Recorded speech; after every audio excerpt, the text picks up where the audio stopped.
If I've learned anything from being a lazy, talentless hack, it's that the world is in a constant state of trying to make as much money from as little work as possible, leading to ideas and concepts being continually stolen with absolutely no remorse whatsoever. What a shitload of fuck, am I right? And nowhere is there an exception to this, especially in the Wild West that is the video game industry and the gold rush of ideas that was the 8-bit era. Long, boring story short, Sega made a Castlevania. So a better Castlevania. And the legend goes that the full moon brings with it vampire. Nope, that's a werewolf. Our story follows a plucky young paranormal investigator named Ferdinand Social at his home in Victorian London, because a plucky old Ferdinand Social would have died of cholera by now. He receives a hyper-cryptic message from the spirit realm on a Ouija board, literally spelling it out for him that vampires are killing people, also Dracula. There he is. The board instructs him to go to Thames to stop this incredibly anti-Christian blasphemous behaviour, but unlike me, he decides not to listen to the mental health professionals and actually does what the voices ask him to. Then we start. If I'm lucky, I may even beat that high score. Fingers crossed. Sure smells like London, which smells like piss and heroin. You begin your journey to save the world by walking right and stabbing things, which I would argue is just a normal walk in London. But this time you better hurry up, because you're also being timed. Jesus Christ, anything else you want from me? The first thing to smack you in your big, stupid, dumb fucking face is the beautiful, dark, gritty graphics, which captures that eerie, gothic, Victorian London feeling almost perfectly if it wasn't for the Thames down there looking unrealistically clean for the world's largest open sewer. It's when encountering the first enemy though that the game's similarities to Castlevania really become apparent.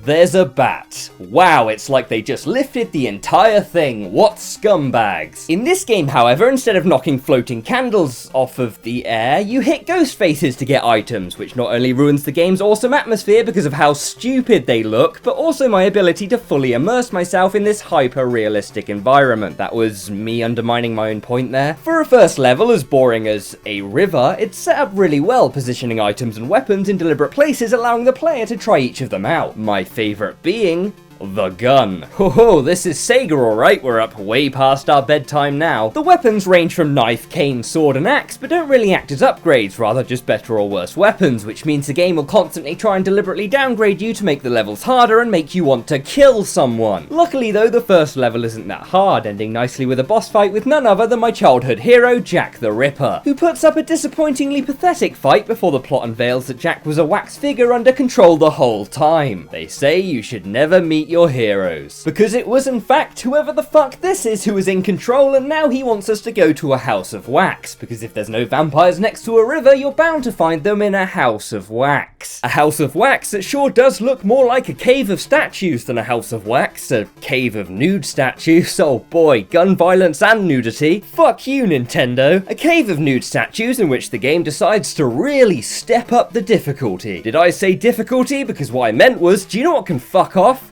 These sections. Pick a corner and develop RSI, because the only way you're getting out of here is through the floor, and that doesn't open until everyone's dead. You know, I'm really starting to like levels that aren't this. When they aren't that though, they're pretty much just fast flying objects that you're too fat to be able to dodge. And I know it's become kind of cliche to point out at this point, but when you put bats in your game and then give me a gun, I'm gonna shoot the bats and then laugh about how I just shot a bat with a gun. After defeating Skullgirl, which has something maybe possibly to do with the plot presumably, it's on to the epitaph. And God knows what a fucking epitaph is. It starts out as a cemetery and then transitions into room with fire and spikes. But at least we're finally getting closer to something that might have possibly at one point have had something resembling a relation to vampires.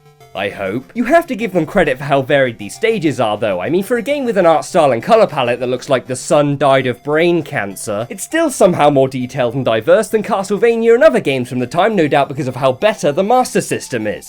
And yeah, I may be comparing this game to Castlevania way too much, but if you didn't want that to happen, then you shouldn't have ripped it off then, should you? Something Castlevania does have though is less fuck-off jumps. I mean, trial and error platforming is fine. Wait, no it isn't. But because of how little lives they give you, they expect you to be the best at each jump the first time, and I'm not the best at anything. Too bad there's no Olympic medal in disappointing your parents. Not only is it frustratingly difficult, it's also frustratingly tedious, a phrase that I don't know about you, but when I hear, I think video game. Epitaph then concludes nicely as one of the worst levels I've ever played, with an even worse boss fight with I don't care anymore, because it's now we're finally hurrying to Castle Dracula.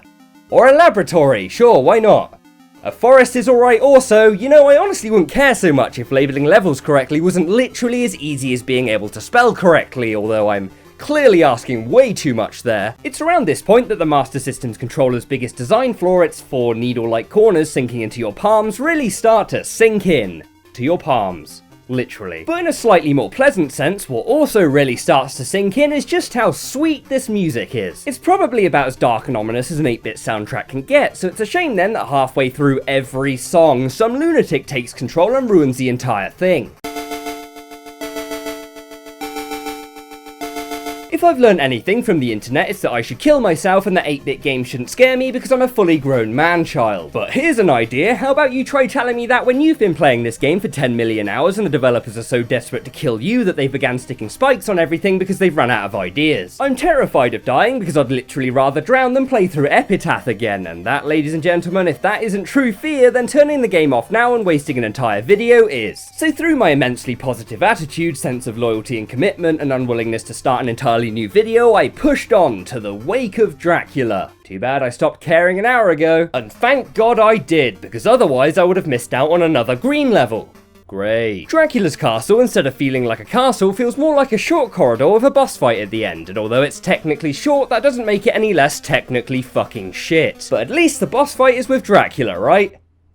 Nah, it's not. When it eventually finally is though, it's the greatest several seconds of your life. Because while Dracula may be the most powerful being on Earth, luckily here he conveniently lacks even the simplest vampiric ability to do literally anything. Which means the fight's over before I've even finished saying finally, and before I could start saying I hope it isn't too hard because I don't want to play through Epitaph again. Plot twist, it wasn't. Upon defeating him though, when the story drifts gently to an end and the credits start to roll, I looked back on the game in retrospect, attempting to carefully weigh its pros and cons to give the best objective, non-biased analytical review I can, like I always do. And in doing so, realised that Master of Darkness on the Sega Master System contained what is possibly the video game industry's biggest twist of all time. It's actually, believe it or not, really fucking good. Yeah, sure, I still whined and complained all the way through, but if that surprises you, then hey, you must be new here. But the sheer amount of detail, variety, and just stuff it throws in your face makes you forget that it's an 8-bit game, albeit that on the, generation superior console, and this combined with its Nelson Mandela's I Have a Dream tier dialogue and its spooky but catchy soundtrack solidifies it as easily my favourite Castlevania game next to Odallus the Dark Call. Aren't I funny?